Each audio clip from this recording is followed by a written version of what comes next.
Day one in Geneva, and I was all set, breakfast handled, outfit on point, and one mission in mind was just to hunt their African food.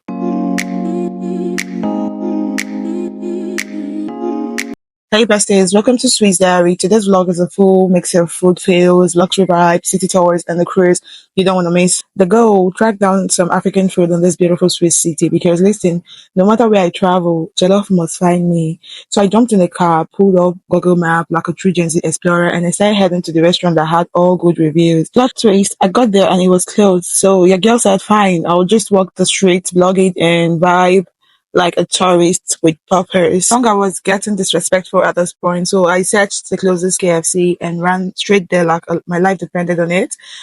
When I got there, the view was so pretty at the entrance, so I ordered some things and I ate and I loved it. So I decided to get a takeaway, then made some videos. I loved their interior. It was so pleasant. It was different from the one in Paris. I think they just have their different styles. For me, I loved that their strategy and it was super, like very super. Then I decided to drag my tired self back to the hotel like a true survivor. And on my way, I was making more videos. Like I loved Swiss. Everyone was just like land is green. I love the spring period. I'm not gonna lie. Like abroad, the spring plus the summer, it's beautiful. Like you feel like you are in a new place, and that was so cool for me. Like I always enjoy the view. Then I arrived at my hotel, Intercontinental Geneva. Like I felt this chill on my body because I really didn't feel the hotel when I arrived yesterday. The artwork around the premises, oh my goodness, I loved the view. It's giving luxury and sophistication for me. No wonder a lot of presidents and dignitaries love to stay here when they come to Switzerland. So afterwards, they enjoy it. Yes, me, they enjoy it. I decided to come down by the poolside, and the ambience had me in my softest, soft life mode. So I decided to order a glass of French white wine. I forgot the name, but 3 glasses. So that should tell you something, guys. This is how I just spent my day one, chilling, relaxing, and that was it. We just hit day two, guys. So day two kicked off with breakfast, and Intercontinental Geneva really said, Bon appetit, Queen. Croissant, berries, the full Parisian fantasy in Switzerland. Like, I loved that. I had my breakfast. Like, I loved the view of the restaurant. It was giving luxury, actually. Everything about the hotel was giving luxury. On my way back to my room, I discovered another gorgeous corner of the hotel. More art, more elegance. The hallway even felt expensive. Like, it's Intercontinental, easy with me. Easy, guys, easy. I'm feeling it. This was so sophisticated. So I decided to walk around this new discovered space. I made my videos. I have to vlog, guys. You know, I have to feed you guys on how it looks in this luxurious hotel. Of course, guys, you guys have to see me as well. So I videoed myself. I videoed everywhere before heading to my room because I wouldn't want to be late for my tour today. Outfits, elegance, makeup, glowing, confidence, masked out. I was ready for today's itinerary because Geneva was not ready for me. Surprise! Today's activity, a full Geneva city tour. We hopped on the official sightseeing bus and even the bus was squeaky clean. Switzerland don't miss out, I must tell you guys. It was looking spectacular. After boarding, I figured out that the bus was not full, so it was just few hours. So we set off. When we left, our tour guide introduced himself. His name was Chris. He told us where we're going to start and where we're going to stop. Then where we're going to take a boat for our boat cruise. Then we stopped by the UN, the United Nations Organization. They promote peace, human rights, and global cooperation among 193 countries. Then we passed a building tied to copyright and creative protection. Shout out to all musicians and filmmakers out there because this organization helped to protect all the copyright for them. Then we rode along a road connecting Geneva to France.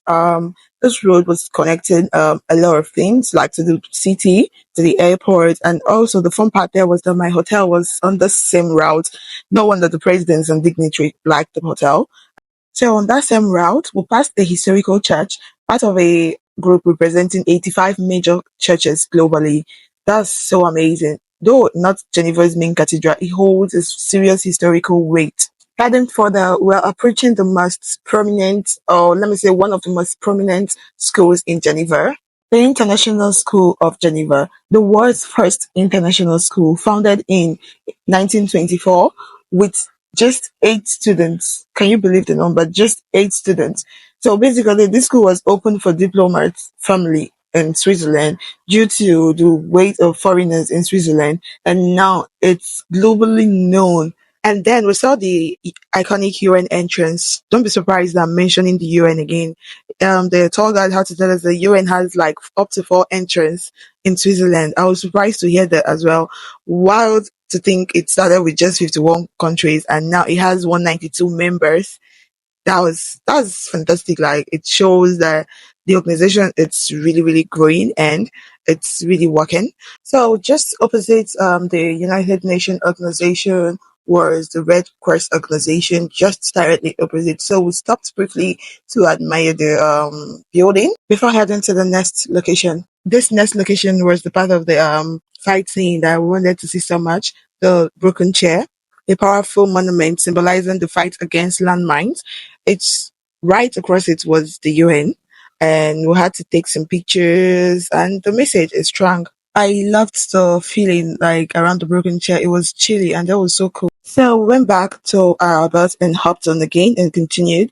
And next was the Geneva's Botanical Garden. Trees from all over the world are in this garden. Like each of them have a story, and it was so natural. Like I love it. Just after the garden, I made this random video of a statue. Like Geneva is so lovely to surprise us. So we continued towards the other side of Lake Geneva. So guys, I need to let you know that I could not grab everything so fast on this trip. So we passed a mineral water headquarters because Swiss water hits differently. And we learned that this route leads to Lausanne and other beautiful cities. At the end of this lake, a stunning view of the Jura Mountains and Chablis Alps. You could even spot peaks like Dante's the Midi and Dente Molus. Oh, and right from this point, you can see the start of the Rhône River. It flows all the way down into the south of France. Imagine that journey. Then we rode into the most luxurious street in Geneva. LV, Chanel, Dior, all present, like all the designers you could think of, you could get it on the street. And before that, a full lineup of luxury Swiss watches like Rolex, Patek Philippe, and more. You could find them here on the street. So the tour guide went for the explaining some of the designers you could try and they have best qualities in the city. That was the end of the bus stop, but not the end of the adventure. We made our way to the old city train pickup, passes the Claiming River, had a quick moment to vlog and breathe. You know the vibes. I had to video myself because it seems like my face is lacking on this vlog since I started vlogging on the sightseeing trip. What do you guys think? I was looking stressed out, right? I was really stressed at this point. But the tour continues. I'm not losing vibe. I videoed the environment. Like I loved the scene when we came down from the bus. It seems like I was not enjoying the whole city view from the bus, but I enjoyed it partially. It was not that bad. It was just giving its own vibe to it. And then there was our little tourist train ready to take us through Geneva's Old Town. We hopped on the cutest little train ever and waited for a few minutes to start. Honestly, even just sitting there, the view were serving. Geneva's old city was about to tell a story and I was really ready to listen. So it looks like everybody that was on this tour with me, everybody was vlogging. Nobody wanted to miss out. The scene was singing. I'm telling you, en français, il était fantastique. So on our way, we stopped by the statues near the take-off spots. They told us it was Jean-Jacques Rousseau. I don't know if I pronounced it well. I'm still trying to improve my French. But he was the father of modern pedagogy and a major advocate of aesthetics and democracy. His ideas literally shaped the Enlightenment era. And here is the fun part and also the plot twist. His status is placed on this tiny island and was designed to be seen as little as possible. Like, why are we hiding greatness? I barely even caught it in my video. It was that tucked away, but still, what a moment. For me, I believe such great men are meant to be seen and not to be tucked away hidden. Anyways, I believe they have their reason to do that. After passing the hidden statue of Rousseau, the train rolled past the same luxury street I filmed earlier, thinking of LV, Chanel, Dior. It's a totally glow up moment.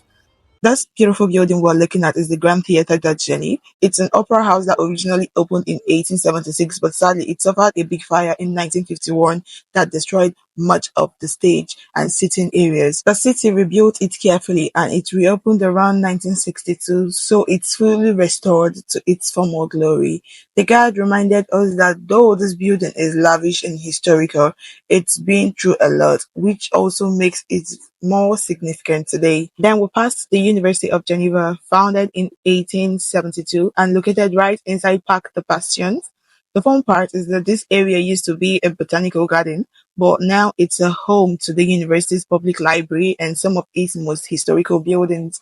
It's literally brains, beauty, and history all in one place. Next, we arrived at the famous Mur des Réformateurs. The Reformation wall built between 1909 and 1917, right along the ancient ramparts of Geneva. It honors key figures of the Protestant Reformation, leaders who shaped the city's religious and political history. The detail on this statue is insane. You can literally feel the weight of the past just standing there. There is Williams, Calvin, Bezer, and John Knox, key figures who led the Protestant Reformation and helped shape Geneva's religious identity.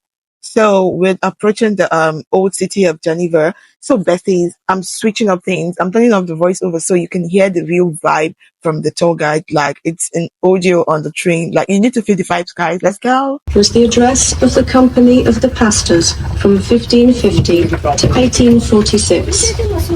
This association created a fund for the religious refugees from the different European countries and lent this money also to care organisations, providing food, shelter and work. 115. Construction of the cathedral in Roman and Gothic styles began in about 1160 and was virtually completed by 1232. The entrance facade dates from the 18th century. He was the Republic's delegate at the Congress of Vienna in 1814. À votre gauche, statue Pictet de Rochemont. Il fut le délégué de la République au Congrès de Vienne en 1814. The bust of Henri Dunant. Formerly, executions and torture took place in Malade, and a plaque commemorate the Mère Royale, a mother of 16 children who made herself noticed. Okay, voiceover gang, I'm back. Hope you enjoyed the little raw history moment. So now let's get back to our regular scheduled soft light commentary. And yes, we just arrived at Jet d'Eau, Geneva's most iconic water fountain. She's tall, dramatic, and ready for a picture. Just like that, we took off besties. Can you feel the breeze? Can you see that scene like calm? It was giving main character all the way. They offered us a glass of French wine, of course, and a little snack to go with it because why not cruise in class? The water was so peaceful, like silk under the boat.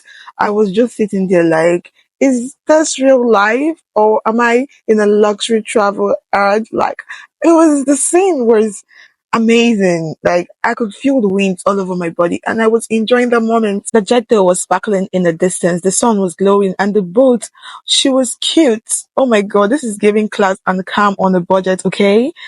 So we're just soaking up the moment. You could already feel that something special was about to happen. And now we were heading closer to the jet though. I mean, just look at it. That water was shooting into the sky. Like it had somewhere to be. It looked powerful, majestic, and honestly a little dramatic, just like me, so I felt seen. Honestly, guys, getting this close made the cruise feel more magical. Like, how is this real life? I was just sitting there like, this is a core memory being made in real time. It was class on a low budget, I must tell you guys.